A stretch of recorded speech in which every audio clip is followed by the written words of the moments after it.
Deuteronomy chapter 32. Give ear, O heavens, and I will speak, and hear, O earth, the words of my mouth. Let my teaching drop as the rain, my speech distill as the dew, as raindrops on the tender herb, and as showers on the grass. For I proclaim the name of the Lord. Ascribe greatness to our God. He is the rock. His work is perfect, for all his ways are justice, a God of truth and without injustice. Righteous and upright is he. They have corrupted themselves. They are not his children, because of their blemish, a perverse and crooked generation. Do you thus deal with the Lord, O foolish and unwise people? Is he not your father, who bought you? Has he not made you and established you? Remember the days of old. Consider the years of many generations. Ask your father, and he will show you, your elders, and they will tell you, when the Most High divided their inheritance to the nations. When he separated the sons of Adam, he set the boundaries of the peoples according to the number of the children of Israel. For the Lord's portion is his people. Jacob is the place of his inheritance. He found him in the desert land and in the wasteland, a howling wilderness. He encircled him. He instructed him. He kept him as the apple of his eye. As the eagle stirs up its nest, hovers over its young, spreading out its wings, taking them up, carrying them on its wings. So the Lord alone led him, and there was no foreign god with him. He made him ride in the heights of the earth, that he might eat the produce of the fields. He made him draw honey from the rock, and oil from the flinty rock, curds from the cattle, and milk of the flock, with fat of lambs, and rams of the breed of Bashan, and goats with the choicest wheat, and you drank wine, the blood of the grapes. But Jeshurun grew fat and kicked. You grew fat, you grew thick, you are obese. Then he forsook God who had made him, and scornfully esteemed the rock of his salvation. They provoked him to jealousy with foreign gods. With abominations they provoked him to anger. They sacrificed to demons, not to God. To gods they did not know. To new gods, new arrivals that your fathers did not fear. Of the rock who begot you, you are unmindful, and have forgotten the God who fathered you. And when the Lord saw it, he spurned them, because of the provocation of his sons and his daughters. And he said, I will hide my face from them. I will see what their end will be, for they are a perverse generation, children in whom is no faith. They have provoked me to jealousy by what is not God. They have moved me to anger by their foolish idols. But I will provoke them to jealousy by those who are not a nation. I will move them to anger by a foolish nation. For a fire is kindled in my anger, and shall burn to the lowest hell. It shall consume the earth with her increase, and set on fire the foundations of the mountains. I will heap disasters on them. I will spend my arrows on them. They shall be wasted with hunger, devoured by pestilence and bitter destruction. I will also send against them the teeth of beasts, with the poison of serpents of the dust. The sword shall destroy outside. There shall be terror within for the young man and virgin, the nursing child with the man of gray hairs. I would have said, I will dash them in pieces. I will make the memory of them to cease from among men. Had I not feared the wrath of the enemy, lest their adversaries should misunderstand, lest they should say, Our hand is high. It is not the Lord who has done all this. For they are a nation void of counsel, nor is there any understanding in them. Oh, that they were wise, that they understood this, that they would consider their latter end. How could one chase 1,000, and two put 10,000 to flight, unless their rock had sold them, and the Lord had surrendered them?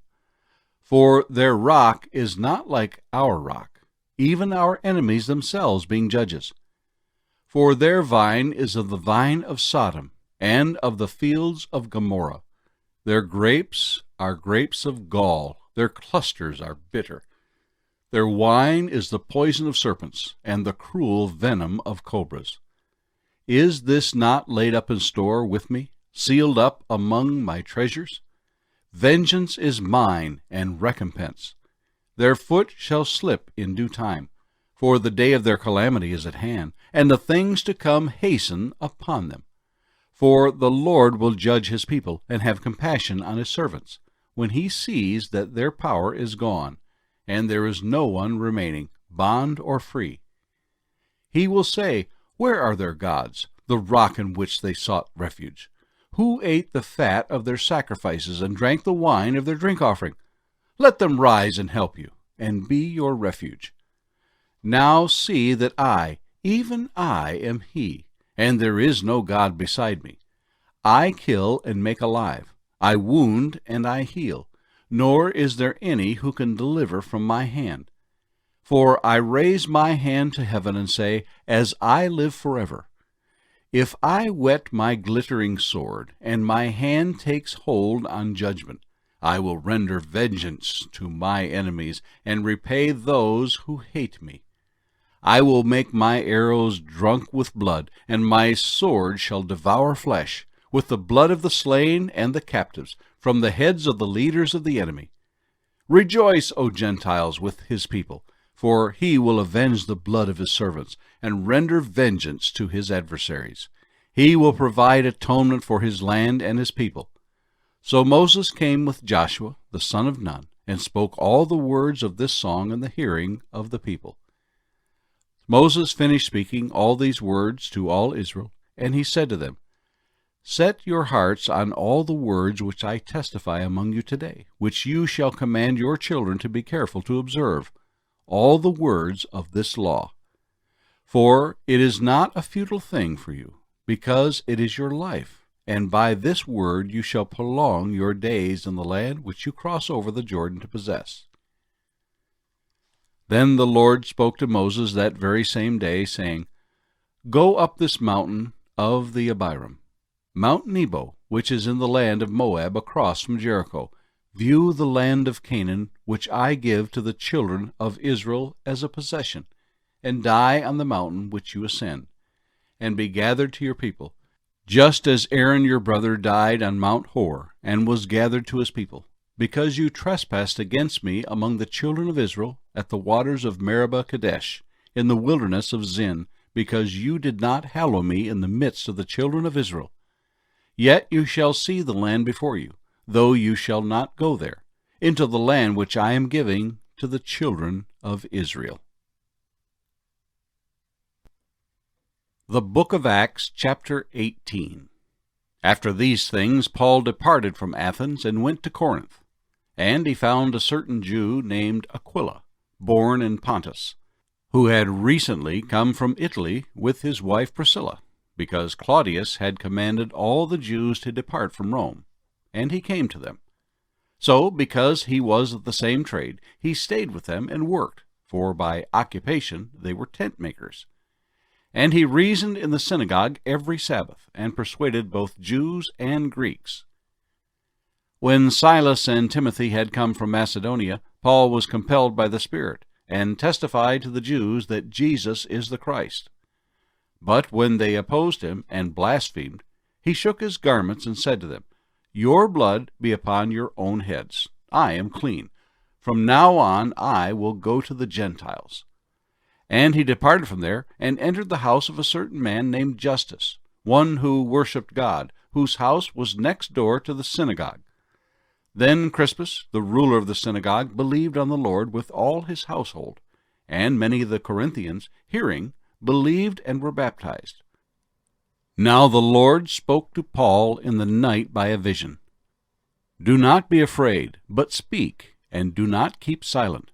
For I am with you, and no one will attack you to hurt you, for I have many people in this city. And he continued there 1 year and 6 months, teaching the word of God among them. When Gallio was proconsul of Achaia, the Jews with one accord rose up against Paul and brought him to the judgment seat, saying, This fellow persuades men to worship God contrary to the law. And when Paul was about to open his mouth, Gallio said to the Jews, "If it were a matter of wrongdoing or wicked crimes, O Jews, there would be reason why I should bear with you. But if it is a question of words and names and your own law, look to it yourselves, for I do not want to be a judge of such matters." And he drove them from the judgment seat. Then all the Greeks took Sosthenes, the ruler of the synagogue, and beat him before the judgment seat. But Gallio took no notice of these things. So Paul still remained a good while. Then he took leave of the brethren, and sailed for Syria, and Priscilla and Aquila were with him. He had his hair cut off at Cenchrea, for he had taken a vow. And he came to Ephesus, and left them there. But he himself entered the synagogue, and reasoned with the Jews. When they asked him to stay a longer time with them, he did not consent, but took leave of them, saying, "I must by all means keep this coming feast in Jerusalem, but I will return again to you, God willing." And he sailed from Ephesus. And when he had landed at Caesarea, and gone up and greeted the church, he went down to Antioch. After he had spent some time there, he departed, and went over the region of Galatia and Phrygia, in order, strengthening all the disciples. Now a certain Jew named Apollos, born at Alexandria, an eloquent man, and mighty in the Scriptures, came to Ephesus. This man had been instructed in the way of the Lord, and being fervent in spirit, he spoke and taught accurately the things of the Lord, though he knew only the baptism of John. So he began to speak boldly in the synagogue. When Aquila and Priscilla heard him, they took him aside and explained to him the way of God more accurately. And when he desired to cross over to Achaia, the brethren wrote, exhorting the disciples to receive him. And when he arrived, he greatly helped those who had believed through grace, for he vigorously refuted the Jews publicly, showing from the Scriptures that Jesus is the Christ. Psalm 107. O give thanks to the Lord, for he is good, for his mercy endures forever. Let the redeemed of the Lord say so, whom he has redeemed from the hand of the enemy, and gathered out of the lands, from the east and from the west, from the north and from the south. They wandered in the wilderness in a desolate way. They found no city to dwell in. Hungry and thirsty, their soul fainted in them. Then they cried out to the Lord in their trouble, and he delivered them out of their distress. And he led them forth by the right way, that they might go to a city for a dwelling place. O that men would give thanks to the Lord for his goodness, and for his wonderful works to the children of men. For he satisfies the longing soul, and fills the hungry soul with goodness. Those who sat in darkness and in the shadow of death, bound in affliction and irons, because they rebelled against the words of God, and despised the counsel of the Most High. Therefore he brought down their heart with labor. They fell down, and there was none to help. Then they cried out to the Lord in their trouble, and he saved them out of their distresses. He brought them out of darkness and the shadow of death, and broke their chains in pieces. O that men would give thanks to the Lord for his goodness, and for his wonderful works to the children of men. For he has broken the gates of bronze, and cut the bars of iron in two. Fools, because of their transgression, and because of their iniquities, were afflicted. Their soul abhorred all manner of food, and they drew near to the gates of death. Then they cried out to the Lord in their trouble, and he saved them out of their distresses. He sent his word and healed them, and delivered them from their destructions.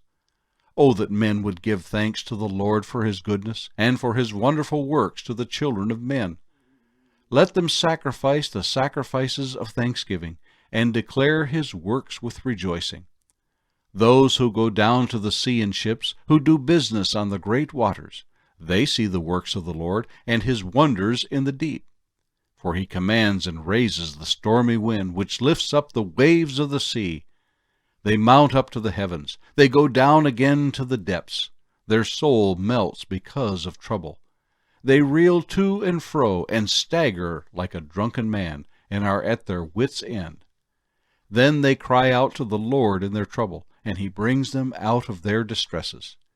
He calms the storm so that its waves are still. Then they are glad because they are quiet, so he guides them to their desired haven. Oh, that men would give thanks to the Lord for his goodness, and for his wonderful works to the children of men. Let them exalt him also in the assembly of the people, and praise him in the company of the elders. He turns rivers into a wilderness, and the water springs into dry ground, a fruitful land into barrenness, for the wicked of those who dwell in it. He turns a wilderness into pools of water, and dry land into water springs. There he makes the hungry dwell, that they may establish a city for a dwelling place, and sow fields and plant vineyards, that they may yield a fruitful harvest. He also blesses them, and they multiply greatly, and he does not let their cattle decrease. When they are diminished and brought low through oppression, affliction, and sorrow, he pours contempt on princes, and causes them to wander in the wilderness where there is no way. Yet he sets the poor on high, far from affliction, and makes their families like a flock. The righteous see it and rejoice, and all iniquity stops its mouth. Whoever is wise will observe these things, and they will understand the loving kindness of the Lord.